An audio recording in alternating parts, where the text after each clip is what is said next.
Ini dia, smartphone yang dinanti-nantikan oleh ramai penggemar mobile gamers dekat luar sana memperkenalkan smartphone gaming terbaru daripada Poco, iaitu Poco F4 GT.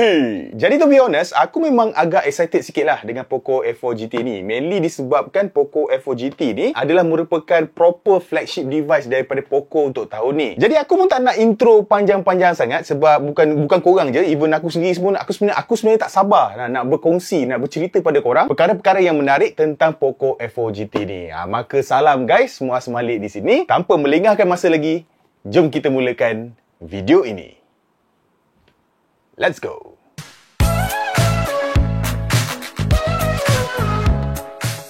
Okey, jadi kalau kita lihat pada tahun lepas, kita boleh nampak lah, boleh kata agak ramai juga yang tak berkenan lah bila Poco membuat keputusan untuk menggunakan chipset MediaTek Dimensity 1200 pada Poco F3 GT. And mostly yang banyak bersuara ni, of course lah kan, diorang tu adalah peminat tegar Qualcomm Snapdragon, naga tu kan. So end up, kalau nak gunakan Snapdragon juga, boleh kan, tapi kena go for Poco F3 kan. Poco F3 tu dia menggunakan Snapdragon 870. Tapi still lah, ramai juga yang tak berpuas hati sebab 870 ni bukan chipset yang paling tertinggi lah untuk tahun lepas. Sebab chipset yang paling tertinggi untuk tahun lepas adalah Snapdragon 888. Tapi untuk tahun ni, Poco dilihat akhirnya kembali menggunakan chip daripada Qualcomm untuk phone flagship killer diorang ni. And chip Qualcomm yang diorang gunakan adalah yang paling top of the line untuk smartphone Android, iaitu chip 4nm Snapdragon 8 Gen 1. Dan tak cukup dengan itu, chip ni juga turut digandingkan dengan penggunaan RAM LPDDR5 yang laju sebesar 8 atau 12GB. Dan kemudian storage dia pun laju juga. Dia menggunakan storage jenis UFS 3.1 sebesar 128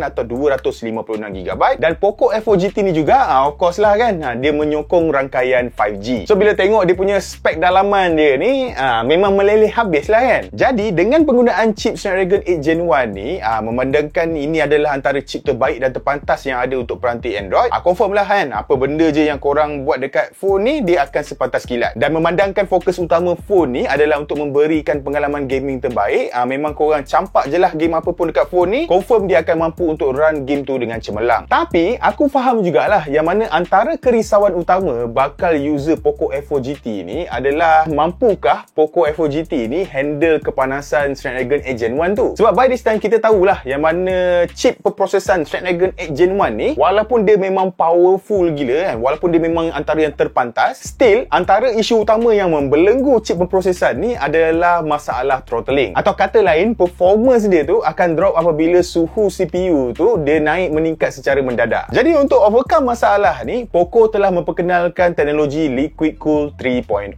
Yang mana untuk Poco F4 GT ni, dia orang telah menambah baik sistem cooling dengan meletakkan dua vapor chamber heatsink sebesar 4860 square millimeter. So should be dengan penggunaan teknologi baru ni, kita akan dapat unleash lah kan full potential untuk Snapdragon 8 Gen 1 pada Poco F4 GT ni. Dan kalau korang ni adalah penggemar mobile gaming, aku rasa ada few features yang ada pada Poco F4 GT ni yang mungkin akan menarik perhatian korang. Contohnya yang pertama, dia punya skrin hadapan dia memang terbaik. Jadi untuk Poco F4 GT ni, dia didatangkan dengan skrin bersaiz 6.67 inch AMOLED dot display. Kemudian dia punya resolution dia Full HD+, refresh rate sehingga 120Hz, brightness sehingga 80 nits, 1 billion color, support HDR10+, dan skrin ni juga mempunyai touch sampling rate sehingga 480Hz. So dekat sini, sentuhan register jari korang waktu gaming tu memang akan lebih responsif dan tepat lah. Dan selain tu juga, aku suka yang mana Poco F4 GT ni, skrin dia memang totally flat, dan skrin dia ni juga turut dilindungi dengan penggunaan Corning Gorilla Glass Victus. Dan kemudian kedua, Poco F4 GT ni turut mempunyai dua magnetic pop-up trigger button, yang mana dia akan transform Poco F4 GT ni jadi macam semi controller lah. So kalau korang main game macam PUBG ataupun Apex Legends tu semua, memang best lah kan, sebab korang boleh jadikan button ni sebagai button trigger. Even let's say kalau korang off gaming kan, maksudnya korang tak main game pun, button-button ni juga boleh digunakan sebagai button shortcut untuk korang buka kamera ke, ataupun korang nak buat screen recording ke, or even korang nak buka flashlight pun boleh. Kemudian yang ketiga, Poco F4 GT ni, dia ada 4 biji speaker.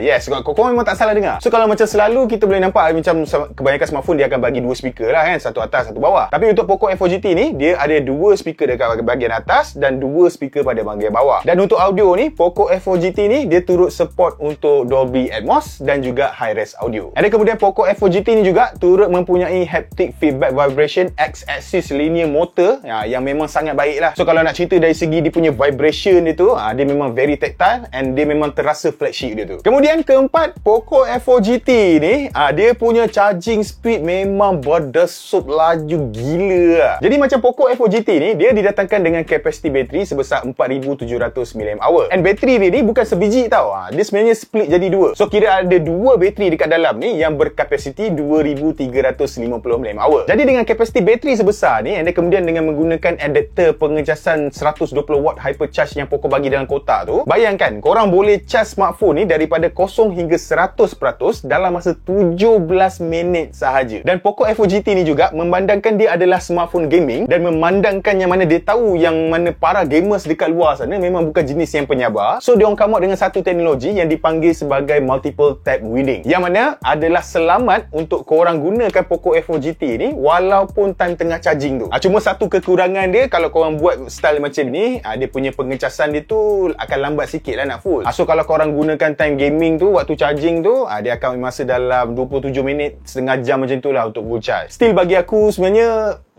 masih laju lagi lah kan. And by the way, kalau ada korang tertanya kenapa kabel dia tu macam menyengit tu, itu memang korang akan dapat bila korang beli je Poco F4 GT ni, korang akan dapat kabel yang khas macam tu untuk gamers tu dalam kotak. Dan akhir sekali, poin yang kelima yang aku rasa akan membuatkan mobile gamers dekat luar sana akan suka dengan phone ni adalah of course lah kan, dia punya design luaran dia lah. Sebab dia punya design luaran dia memang nampak ranggi. So untuk Poco F4 GT ni, korang ada 3 pilihan warna, iaitu warna Stealth Black, Cyber Yellow dan Night Silver macam yang aku gunakan dalam video ni. Dan macam korang boleh nampak, dia punya design dia ni kalau tengok betul-betul, dia tak adalah nampak macam gamery sangat, tapi dalam masa yang sama dia tak adalah nampak terlampau relax sangat. So dia macam tengah-tengah lah. Jadi bila kita lihat betul-betul dia punya design dia ni, dia memang ada, masih lagi ada unsur gaming tu, memang tak ada lah. Contohnya dekat bahagian belakang dia ni, korang boleh nampak dia macam ada lining dekat bahagian tengah ni. Ada kemudian dia ada lambang macam tanda kan, dekat tepi modul kamera dia ni. Lepas tu dia siap ada lampu RGB kan, RGB notification light dekat modul kamera dia ni. Tapi still lah, walaupun dia ada banyak unsur-unsur gaming ni, rekaan back panel dia ni tak adalah nampak macam over distracted sangat. Meaning dia punya design dia tu memang nampak just nice lah. Ada kemudian kalau nak cerita dari segi berat, Poco F4 GT ni dia mempunyai berat seberat 210 gram. So dengan size ni memang akan membuatkan phone ni rasa solid lah bila dia genggam dekat tangan tu kan. And aku suka juga yang mana untuk rangka dia ni, rangka tepi dia ni, Poco mengenakan rekaan chamfered edges. So kat sini memang nampak premium lah.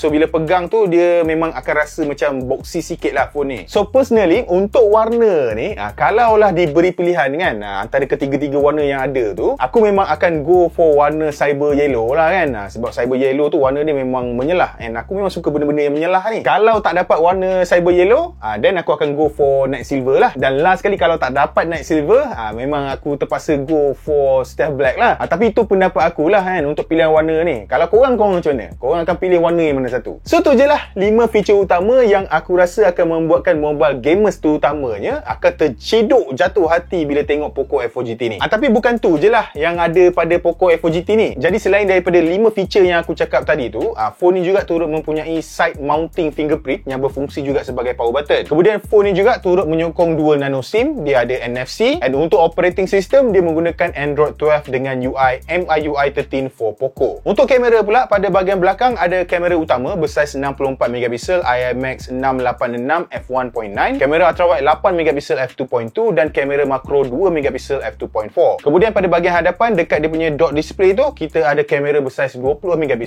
IMX 596 f2.4. So untuk kamera ni basically dia punya feature tu dia lebih kurang sama je macam phone-phone daripada Xiaomi yang lain. Sebab by default gambar yang dia ambil tu akan menggunakan teknologi pixel binning. Tapi korang kalau nak gunakan resolusi 64MP tu boleh, tak ada masalah. Dia ada lah dalam setting tu kan. Ada kemudian selain tu, phone ni juga turut mempunyai banyak gila fungsi. Contohnya macam fungsi AI kamera, fungsi portrait, fungsi night mode, fungsi pro kan. Dia ada dual video tu semua. Dan untuk rakaman video, korang boleh record sehingga 4K 60fps. Jadi Poco F4 GT ni dia dijual pada tanda harga jualan rasmi RM2,299 untuk model 8GB RAM 128GB dan RM2,499 untuk model 12GB RAM dan 256GB internal. Dan kalau korang beli pada waktu promosi promosi early bird yang sedang berlangsung. Korang boleh dapatkan Poco F4 GT ni pada tanda harga jualan yang lebih rendah, iaitu RM1,999 untuk model 8GB RAM 128GB internal dan RM2,199 untuk model 12GB RAM dan 256GB internal. Maka untuk harga jualan dia ni, kita boleh nampak lah yang mana memang terdapat kenaikan harga yang sedikit tinggi lah kalau nak dibandingkan dengan model yang terdahulu kan. Tapi bagi aku benda ni memang agak normal lah kan. Sebab kalau kita tengok smartphone lain yang didatangkan dengan penggunaan Snapdragon 8 Gen 1, harga dia memang semua lebih kurang sama je kan. Even ada yang lagi mahal daripada Poco F4 GT ni. Jadi apa yang aku nampak, Poco F4 GT ni kalau dia nak bersaing pun,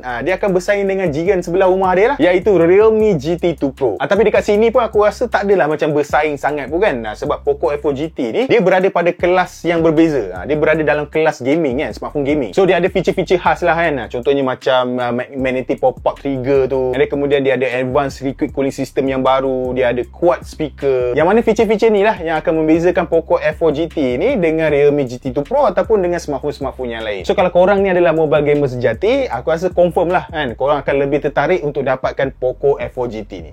Jadi guys, sampai di sini saja video kita untuk hari ini. Aku akan letak link pembelian untuk Poco F4 GT ni dekat dalam description box di bawah. Macam biasa, kalau korang rasa video ni best, jangan lupa untuk tinggalkan like dan subscribe. Kita berjumpa lagi di video yang seterusnya. Bye-bye.